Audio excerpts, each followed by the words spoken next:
पिछली क्लास में हम लोगों ने क्रिया के बारे में पढ़ा था और मैंने आपको बताया था कि जब हम काल पढ़ेंगे, काल पढ़ लेंगे, फिर क्रिया का वर्गीकरण करेंगे काल के आधार पर। जैसा कि मैंने आपको बताया था याद दिलाने के लिए कि क्रिया जो होता है इसका 3 आधार पे वर्गीकरण किया गया था। कितने आधार पे? 3 आधार पे। कौन कौन सा आधार था? एक तो कर्म के आधार पर किया गया था, उसके बाद प्रयोग व संरचना के आधार पे, बोलो हाँ या नहीं, और दूसरा तीसरा क्या था? काल के आधार पे। तो 2 आधार में तो हमने पढ़ा था, कर्म के आधार पे सकर्मक अकर्मक, इसमें प्रयोग के आधार पे 8 में हम लोगों ने पढ़ा था प्रयोग संरचना के आधार पे। अब हम काल के आधार पे ऐसे हम लोग केवल वहां पर लिख लिए थे 3 चीजें कि वर्तमान काल, वर्तमानकालिक क्रिया, भूतकालिक क्रिया और भविष्यकालिक क्रिया। 3 होती थी, लेकिन हम लोगों ने उसको एक्सप्लेन नहीं किया था और हमने आपसे यही बोला था कि हम लोग पहले पढ़ेंगे काल, काल पढ़ने के बाद पढ़ेंगे क्रिया। और मैं सच बताऊं, काल पढ़ने के बाद काल के आधार पर क्रिया का वर्गीकरण पढ़ने जैसा कुछ रहा ही नहीं। खाली मैं बताऊंगा आपको समझ में आ जाएगा, लेकिन अगर हम काल नहीं पढ़े होते तो क्रिया को काल के आधार पर एक्सप्लेन करना थोड़ा मुश्किल हो जाता। तो आपसे निवेदन है कि अगर आपने काल का वीडियो नहीं देखा होगा तो जस्ट स्किप करिए, काल के वीडियो देखिए। 2 वीडियोस है काल का, है ना। तो काल जब देख लेंगे तो ये बहुत आसान हो जाए। मतलब समझिए कि काल देखने के बाद इसको समझने की जरूरत ही नहीं है, मतलब बिना माइंड वाला भी समझ जाए अगर काल उसको समझ में आ गया है तो, है ना। आपको पता चलेगा मैं ऐसा क्यों बोल रहा हूँ। पर बिना अगर काल समझे कहेंगे क्या कि हम क्रिया के प्रकार पढ़ लेते हैं तो समझ में आ जाएगा, फिर भी थोड़ा उतनी ब्रॉड समझ में नहीं आएगा। जब ये हम लोग पढ़ेंगे ना, जैसे काल के आधार पे हमने आपको बताया तो भूतकालिक क्रिया, तो अब क्वेश्चन मन में आना चाहिए कि भूतकाल तो 6 प्रकार का होता है, तो क्या है भूतकालिक क्रिया 6 प्रकार की होगी? क्यों? क्योंकि अब आप काल पढ़ चुके हो, इसलिए आपके मन में प्रश्न आ सकता है। पर जब आप काल पढ़े ही नहीं रहोगे तो टीचर जितना सा बोलेगा आप लगेगा कि हाँ ऐसा ही, आप उस पर प्रश्न नहीं कर पाओगे। लेकिन अब काल जब आप पढ़े रहोगे तो समझ रहेगी काल की, तो काल के आधार पर जब हम क्रिया का वर्गीकरण करेंगे तो आपका माइंड चलेगा वहां पे और आपके मन में क्वेश्चन राइज हो सकते हैं, तो इससे स्पष्टता ज्यादा आएगी। समझ रहे हैं ना, इसलिए काल पहले जरूरी है। देखते हैं काल के आधार पर क्रिया का वर्गीकरण। तो स्पष्ट रूप से हम लोग पहले लिख लेते हैं इसका वर्गीकरण प्रकार जो है। तो 1 नंबर में क्या लिख देंगे? भूतकालिक क्रिया। ठीक है, एक तो ये हो गया। उसके बाद लिख देंगे वर्तमान कालिक क्रिया, और तीसरा है भविष्यत कालिक क्रिया। ठीक है, हमने ये 3 लिख लिया। अब इसके उपभेद भी होंगे पर इसको हम लोग थोड़ा सा डिफाइन करते हैं। देखो, भूतकालिक क्रिया के अगर मान लो कोई परिभाषा आपसे पूछता है तो ये तो स्पष्ट है क्या क्रिया है। हम ऐसा बोल सकते हैं कि वैसी क्रिया जिससे बीते हुए समय में किसी कार्य के होने का बोध होता है, उसको क्या कह देंगे? भूतकालिक क्रिया। आपको मैं याद दिला दूं, हम लोगों ने भूतकाल में यह पढ़ा था कि क्रिया का वह रूप जिससे किसी कार्य का बीते हुए समय में होने का बोध होता है, यही था ना भूतकाल। तो भूतकालिक क्रिया यही है, सेम तो है, पर इसमें हमने केवल क्या लगा दिया है? वैसी क्रिया जिससे बीते हुए समय में किसी कार्य व्यापार के होने का बोध होता है। बोलो है नहीं? क्या हम यहां कह सकते हैं भूतकालिक क्रिया को परिभाषित करते समय कि क्रिया का वह रूप जिससे बीते हुए समय में किसी कार्य व्यापार का होने का बोध होता है? तो आंसर है कि हाँ कह सकते हैं, कोई दिक्कत की बात नहीं, क्योंकि क्रिया का रूप, क्रिया का प्रकार क्या होता है? क्रिया का एक रूप ही होता है।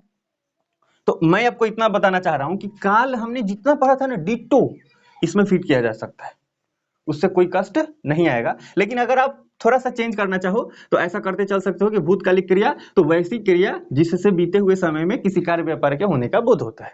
इसमें क्या कह सकते हैं कि वैसी क्रिया जिससे चल रहे समय में किसी कार्य व्यापार का होने का बोध होता है, और वैसी क्रिया जिससे आने वाले समय में किसी कार्य व्यापार के होने का बोध होता है। मैंने जो बोला है ना, आप इसको लिख भी सकते हैं, लेकिन मुझे पूरा विश्वास है आप लोगों का कि आप लोग लिखोगे नहीं। क्यों? क्योंकि हमने पढ़ लिया है पहले काल, तो लिखने का कोई मतलब नहीं बनता, क्योंकि तो खुद ही समझ में आ गया ये तो होता ही है। क्या जरूरत है लिखना? नहीं लिखना जरूरत है। कीवर्ड्स अगर लिखने की जरूरत है कभी भोर पर आ गया तो एक बार वीडियो देख लेना, याद आ जाएगा फिर से, है ना। पर मुझे नहीं लगता कि इसको लिखने की जरूरत है। दूसरी बात देखो, हम लोगों ने भूतकाल का वर्गीकरण कितने आधार पर किया था? 6 आधार पे। वर्तमान काल का वर्गीकरण 5 और भविष्यत काल का वर्गीकरण 3। इसीलिए जब हम इसका वर्गीकरण करेंगे, भूतकालिक क्रिया का उपभेद अगर पूछा जाए तो 6 कहेंगे, वर्तमान कालिक क्रिया का उपभेद कितना होगा तो 5 होगा, भविष्यकालिक क्रिया का उपभेद कितना होगा तो 3 होगा। इससे पहले हम थोड़ा सा भूतकालिक क्रिया का एग्जाम्पल ले रहे हैं, ध्यान से देखना। एग्जाम्पल ऐसा है कि राम ने अखबार पढ़ा, राम ने अखबार पढ़ा, रेशमा ने आम खाया है। अच्छा, ये सही है कि गलत? रेशमा ने आम खाया है। आम अगर पुल्लिंग है तो कर्म के आधार पर क्रियाएं लगती है ना, भूतकाल में। तो रेशमा ने आम खाया, जैसे अगर उसी को कहें, जैसे सीता, सीता ने भात, सीता ने भात खाई है कि खाया है? खाया है। सीता ने भात खाया है। और यदि रहे राम, राम ने रोटी खाई है। बोलो सही है कि गलत? एकदम सही है, क्योंकि एक नियम होता है, जब हम वाक्य शुद्धि पढ़ेंगे तो उस समय तक आपको बने रहना पड़ेगा, तब पता चलेगा। जब हम भूतकाल की बात करते हैं तो भूतकाल में कर्ता के आधार पर क्रिया नहीं लगती है ना। यह जब ने चिन्ह का प्रयोग हो जाता है तो कर्ता के आधार पर क्रिया नहीं लगती, उसमें जो कर्म होता है उसके आधार पर क्रिया लगती है। तो अगर यहाँ कर्म जो है रोटी स्त्रीलिंग है तो क्रिया भी स्त्रीलिंग होगी, उसी जाति का होगी, ठीक है। तो इसलिए राम ने रोटी खाई है। अब ध्यान से देखना, भूतकालिक क्रिया का उदाहरण किसी ने पूछा तो हम ये दे देंगे, और किसी ने भूतकाल का उदाहरण पूछा तो भी हम ये दे देंगे। कोई अंतर लग रहा है? मतलब एक वाक्य है, इस वाक्य को पढ़ने से क्या लग रहा है कि राम ने जो अखबार पढ़ा है वो पहले पढ़ लिया है। राम ने अखबार पढ़ा, स्पष्ट है इस बात को कहने से कि अखबार पढ़ने का काम खत्म हो चुका है। कब हुआ खत्म? पीछे, मतलब लेकिन समय निश्चित नहीं है ना, पर बीते हुए समय में काम हुआ है। रेशमा ने आम खाया है तो बीते हुए समय में खा चुका है, खा लिया है ना।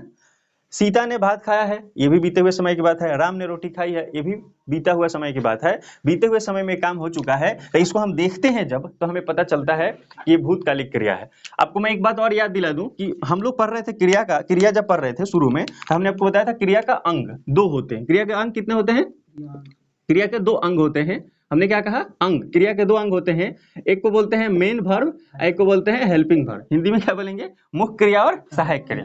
तो आपको देखना है ध्यान से, इसमें मुख्य क्रिया क्या है और सहायक क्रिया क्या है। यहाँ पे आते हैं, मुख्य क्रिया क्या है? मुख्य क्रिया है खाने का, और सहायक क्रिया क्या है?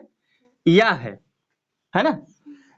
अब इसमें देख लो, इसमें भी खाना है और लास्ट में क्या है? ई है, सहायक क्रिया है। जैसे अगर इसी को एग्जाम्पल के तौर पर ले, जैसे मैं पढ़ रहा हूं, एक एग्जाम्पल आ गया वर्तमान काल का। मैं पढ़ रहा हूं, तो पढ़ना क्या है? मुख्य क्रिया है, और रहा हूं क्या है? सहायक क्रिया है। तो सहायक क्रिया क्या बताती है? समय काल का निर्धारक होती है। तो जो सहायक क्रिया है वो बताएगी कि वो किस काल में है, ठीक है। तो जब ऐसा वाक्य दिया रहे, आपसे वाक्य दिया रहे, ये अब पूछा जाए कि इस वाक्य में बताइए कौन सा क्रिया है, तो क्या कहेंगे? जब अब तक जो हम लोगों ने पढ़ा है भूतकालिक की वर्तमान कालिक की भविष्यकालिक, इसमें कौन सा क्रिया है? भूतकालिक। इसमें कौन सा क्रिया है? भूतकालिक। अच्छा, यहाँ बता दो, मैं पढ़ रहा हूं वर्तमान कालिक, मैं अभी पढ़ ही रहा हूं ना, काम चल रहा है, वास्तव में ये कंटिन्यू है। तो मैं पढ़ रहा हूं, और इसका जो सहायक क्रिया है रहा हूं है, जो कि बता रहा है कि काम अभी हो रहा है वर्तमान समय में, तो स्पष्टता हम क्या कहेंगे कि इसमें वर्तमान कालिक क्रिया है। बोलो कोई दिक्कत? अगर आपसे कोई बोलता है कि क्रिया किसे कहते हैं, तो क्रिया वह विकारी शब्द है जिससे किसी कार्य का होना या करने का बोध होता है। जैसे पढ़ना, लिखना, सोना, हंसना। कहा कि इसका क्रिया का जो है वाक्य में प्रयोग कीजिए, तो हम क्या कहेंगे? राम पढ़ता है ना, राम ने पढ़ा था। ऐसा कुछ हम 3-4 वाक्य बना देंगे। ये हम क्यों स्पष्ट 4-5 नहीं बोल रहे हैं, क्योंकि ये पढ़ चुके हैं हम लोग। आप तो उसका प्रयोग कर ही दोगे वाक्य में। तो वाक्य में हमने प्रयोग कर लिया कि राम ने आम खाया है ना, मैं जा रहा हूं, तुम कल पढ़ने जाओगे। ऐसा 4-5 वाक्य हमने दे दिया, इसका प्रयोग कर दिया। किस में? वाक्य में क्रिया का प्रयोग किया है। उसके बाद हम वर्गीकरण पे आएंगे। वर्गीकरण में हमने 3 आधार बताया है ना, कि इसका वर्गीकरण कर्म के आधार पे होगा, फिर प्रयोग संरचना के आधार पे होगा, और फिर काल के आधार पे होगा। तो काल के आधार में हमने क्या देखा कि भूतकालिक क्रिया, वर्तमान कालिक क्रिया और भविष्यकालिक क्रिया, इसमें भी 3 प्रकार है। जब इतना हमने समझ लिया तो हमने भूतकालिक क्रिया में परिभाषा क्या लिखा कि वैसी क्रिया जिससे बीते हुए समय में किसी कार्य व्यापार के होने का बोध होता है। ठीक है, कोई दिक्कत? और एग्जाम्पल में हमने ये लिख लिया। अब हमने लिखा कि भूतकालिक क्रिया के 6 उपभेद होते हैं। भूतकालिक क्रिया के 6 उपभेद होते हैं। अब कहोगे कि 6, अब अच्छा तुमको पता है कि 6 उपभेद क्यों होते हैं? बता दो। हाँ, यहाँ पे लिखे हैं जो सब अभी एग्जाम्पल जो बता रहे हैं, अगर यहाँ पर सर्वनाम रहे तो वाक्य पर प्रभाव पड़ेगा। एग्जाम्पल बोलो। यहाँ मैं पढ़ रहा हूँ, था कि नहीं था? सर्वनाम था ना? यहाँ पर लगाए थे अभी। क्या बोलो ना? जैसे राम ने रोटी खाई तो आप रहता तो आपने रोटी खाई, हाँ, और उसमें भी आप लगा देते तो कोई प्रभाव नहीं पड़ता। अगर नाम लगा रहे हैं संज्ञा तब क्यों प्रभाव पड़ता? देखो स्पष्ट रूप से जानो, जब कर्ता जो होता है ना, स्त्रीलिंग पुल्लिंग संज्ञा ही होता है ना? सर्वनाम होगा तो अगर सर्वनाम से ही बोध होता है कि कर्ता स्त्रीलिंग है या पुल्लिंग है, तो हमको लिखना पड़ेगा उसी हिसाब से। जैसे मैं लिख रहा हूँ कि वह यहाँ लिखा, अब ब्रैकेट में लिख दिया स्त्रीलिंग, ठीक है? तो क्या लिखा? वह जाती है, ठीक है, या घर जाती है। तो अब ध्यान रखना है कि जब ने चिन्ह का प्रयोग होता है ना, ने चिन्ह का प्रयोग तभी वैसा होता है, ठीक है? ने चिन्ह का प्रयोग होता है। अब यहाँ लिख दे उसने, उसने, और उसने किस लिए है? स्त्री के लिए है।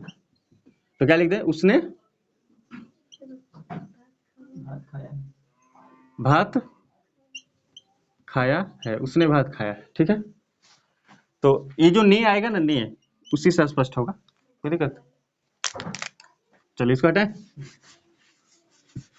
और जब भी भूतकाल होता है तो नहीं आता ही है, नहीं वाला कोई बात ही नहीं है ना?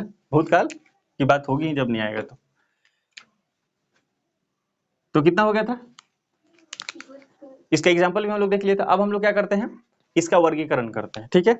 मैंने आपसे मैंने आपसे क्वेश्चन किया था, मैंने आपसे क्वेश्चन किया था कि भूतकालिक क्रिया में हम बोल रहे हैं कि इसका उपभेद 6 होगा। क्यों होगा 6 उपभेद? क्योंकि हम पढ़ चुके हैं कि काल जब हम पढ़ रहे थे, अब भूतकाल के बारे में पढ़ रहे थे, तो स्पष्ट था उसमें 6 भेद थे। 6 उपभेद थे कि नहीं?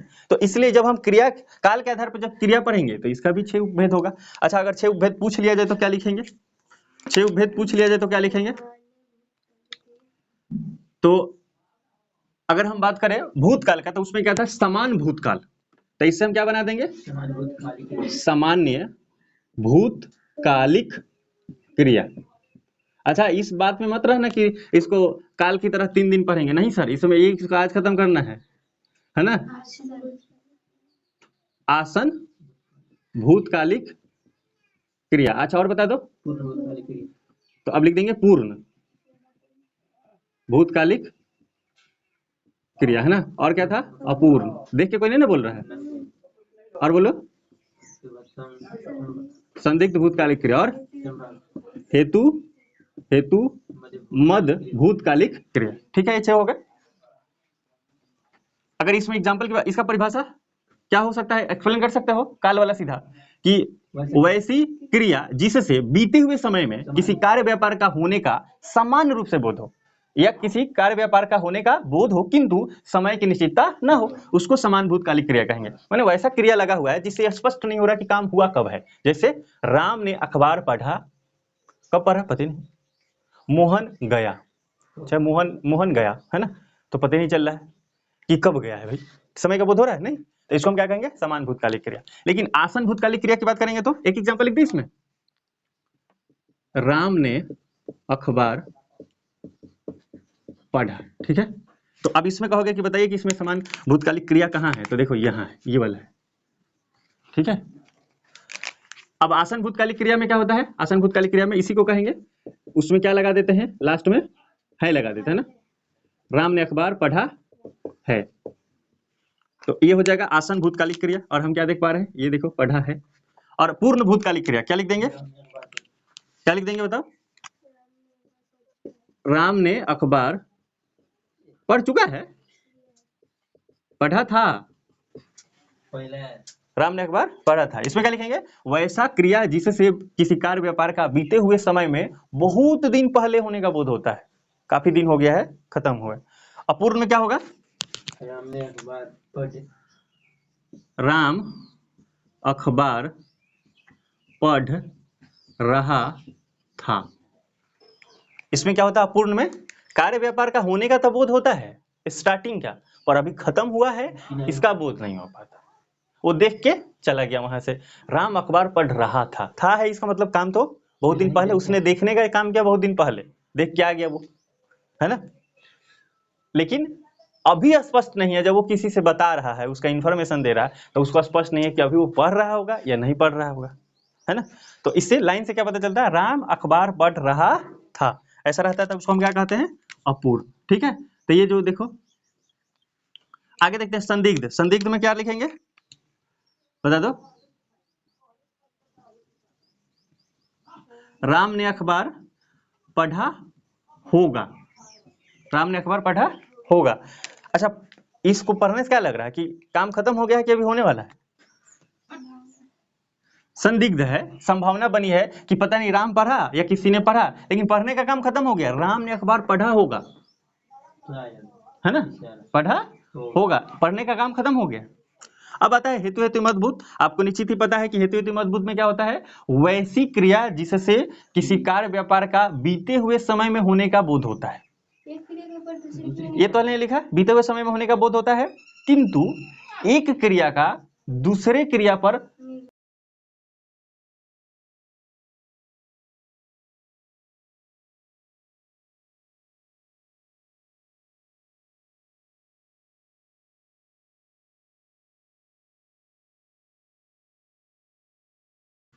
चलो आते हैं, ये तो आपने देख लिया। आपको क्या करना है, इसका एक परिभाषा लिख दो तो बाकी का लिखने की जरूरत नहीं है, फिर इसमें एक का परिभाषा लिख दो तो बाकी का लिखने की जरूरत नहीं है, बस एक एक एग्जाम्पल लिखना जरूरी है, ठीक है, कि कभी याद आ जाए।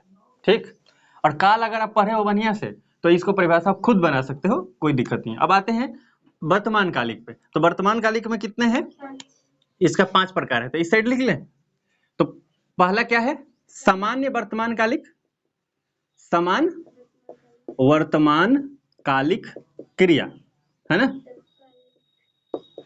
उसके बाद क्या है दूसरा नंबर पे, तात्कालिक कहेंगे या अपूर्ण, अपूर्ण या इसी को तात्कालिक, तत्कालिक वर्तमान कालिक क्रिया। ठीक है, आगे देखो, संदिग्ध, संदिग्ध वर्तमान कालिक क्रिया। उसके बाद संभाव्य, संभाव्य वर्तमान कालिक क्रिया, और पांचवा में था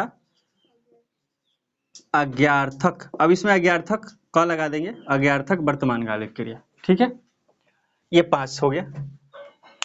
अगर समान की बात करें तो वैसा वर्तमान कालिक क्रिया जिससे किसी कार्य का चल रहे समय में समान रूप से होने का बोध होता है, उसको क्या कहेंगे, समान वर्तमान कालिक क्रिया। जैसे जैसे में क्या लिखेंगे, राम आम खाता है, समान रूप से बात है, कब खा रहे भाई, टाइम इसमें भी पता नहीं चल रहा है ना।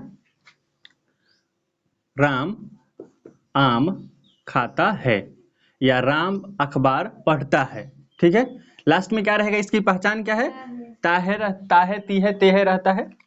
तो यहाँ पे जो आप देख रहे हो खाता है, इस बात से क्या पता चल रहा है, ये वर्तमान समान वर्तमान कालिक क्रिया है। ठीक है, अपूर्ण, अपूर्ण में क्या कहेंगे बताइए, राम आम खा रहा है। अगर मैं आपको सच में बताऊं तो अपूर्ण समान कालिक क्रिया जो है ना, अपूर्ण वर्तमान कालिक क्रिया है। सच बात यह है कि अपूर्ण वर्तमान कालिक क्रिया ही वास्तव में वर्तमान काल है, क्योंकि ये काम चल रहा है ना, वास्तव रूप से आइडियल स्टेट इसको हम बोल सकते हैं। संदिग्ध में बताइए, राम आम खाता होगा, इसमें क्या होता है, ता होगा, है ना, और इसमें रहता है रहा होगा, राम आम खा रहा होगा, रहा होगा, या क्या रहता है, दूसरा रह सकता है रहा हो, होगा या होगा, होगा या हो, होगा लिखा रहेगा नहीं तो हो लिखा रहेगा। जैसे राम आम खा रहा हो, राम आम खा रहा होगा। ठीक है, राम अखबार पढ़ रहा हो या राम अखबार पढ़ रहा होगा, तो ऐसा रहेगा। अज्ञार्थक में क्या होगा, तुम वहां जाओ, वहां जाओ, तुम वहां जाओ। अभी की बात हो रहा, कह रहा है किसी ने तुम वहां जाओ, तुम यहाँ आओ, प्लीज कम हियर, रिक्वेस्ट भी कर रहा है। इसमें संबोधन लिख सकते हैं, कारक में संबोधन का मतलब क्या होता है, संबोधन कारक होता है ना, जब कारक पढ़ेंगे तो आएगा। उसका मतलब अर्थ क्या होता है, क्या संबोधन मतलब, उसका अर्थ क्या होता है, शाब्दिक अर्थ किसका संबोधन, हमको ना देखो पहले सर वहां से इसमें जोड़ना है मतलब, तो कहाँ है संबोधन वाला है, यहाँ सकता है उसका मतलब भी तो होता है किसी का, तब किसी को हक जमाना। एग्जाम्पल बोलो। जैसे तुम यहाँ आओ, हक जमाया जाता है उसमें। हाँ तो आदेश दे रहे हैं। तो इसमें नहीं आ जाएगा संबोधन वर्तमान कालिक क्रिया ऐसे?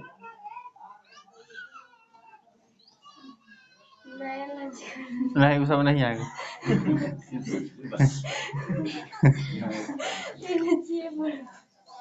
ठीक, कहाँ से जोड़ रहे हैं? कारक से जोड़ रहे हो का? क्या सर? तो कारक पढ़वे नहीं किया, कैसे जोड़ रहे हो यार? पहले देखे हैं उसमें। नहीं ना, वैसा कहाँ था?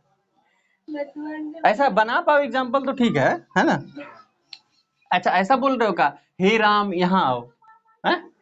हाँ तो ठीक है, अभी तो बोल ही रहा है हे राम यहाँ आओ, ठीक है वो भी है, पर उसमें क्या है, वर्तमान काल में बोध हो रहा है और संबंध कारक लगा हुआ है। तो कुछ देखो, तो कुछ उसको भी बोल सकते कारक लगा दो, ये लगा दो, वो लगा दो, कुछ भी लगाओ, वाक्य बनाओ, वर्तमान काल में होना चाहिए। आज्ञा आदेश या रिक्वेस्ट का बोध होगा तो हम कह देंगे आज्ञार्थक वर्तमान कालिक क्रिया है, ठीक है? तो वही तो बोल रहा है। हाँ तो वही अब हमको समझ में आया जो तुम उस समय से बोल रहे थे, ठीक है? आज्ञार्थक वर्तमान कालिक क्रिया, तुम वहां जाओ, है ना? सुनीता, सुनीता तुम यहाँ आओ, तुम यहाँ आओ, यह खाओ, है ना? दरवाजा बंद करो। तो ये वह जो वाक्य है इसमें कौन सा है? आज्ञार्थक वर्तमान कालिक क्रिया है। कोई दिक्कत किसी को? ये पांचों है, सारे परिभाषा आप जानते हो क्योंकि आप काल पढ़ चुके हो, और अपने इसको एग्जाम्पल के साथ एक एक रख लेना है। अब बात करते हैं भविष्यकालिक क्रिया में। तो निश्चित ही आप जान रहे हो भविष्यकालिक क्रिया कितने प्रकार की है? 3 प्रकार की, एक चौथा भी है है ना? तो एक नंबर में क्या लिखेंगे? सामान्य भविष्यकालिक या भविष्यकालिक कालिक क्रिया। कोई दिक्कत? अब आ जाओ यहाँ, दूसरा क्या हो जाएगा? संदिग्ध, संदिग्ध की संभाव्य, बोलो जल्दी। हाँ संदिग्ध तो पॉसिबल ही नहीं है इसमें ना। संभाव्य भविष्यकालिक क्रिया, और बता दो हेतु, हेतु हेतु हेतु हेतु मद भविष्यकालिक क्रिया। और एक देखो एक्चुअल में क्या है कि हेतु हेतु रखो और नहीं तो यहीं पे क्या रख दो? आज्ञार्थक। कुछ किताबों में ऐसा या तो इस दो को एक एक करके 3 को दे दिया है, या इस 3 को दे दिया है ना? आज्ञार्थक भविष्यकालिक क्रिया ऐसा रहेगा। तो इसमें हम लोग चारों देख लेते हैं, बाकी जब एक्सप्लेन करना हो तो वहां तब लिख सकते हो, पर अगर रहता है कि एमसीक्यू रहे तो 3 ही हम एग्जाम इसका प्रकार मानते हैं, ठीक है? कुछ किताबों में क्या करेंगे, इस 3 को दे देंगे और कुछ किताबों में आज्ञार्थक ले लेंगे, हेतु हेतु मधुट हटा देते हैं, ठीक है? आते हैं यहाँ पे समान भविष्यकालिक क्रिया क्या होगा? वैसा भविष्यकालिक क्रिया जिससे या जिसमें, वैसा भविष्यकालिक क्रिया जिससे किसी कार्य व्यापार का आने वाला समय में सामान्य रूप से होने का बोध होगा, ठीक है? इसमें भी समय की निश्चितता नहीं रहेगी। एग्जाम्पल में क्या लिखेंगे? राम आम खाएगा, राम आम खाएगा। बोलो कोई दिक्कत लग रहा है इसमें? राम आम खाएगा। संभाव्य में क्या लिख देंगे? या तो आगे संशय सूचक शब्द लगा दो, है ना?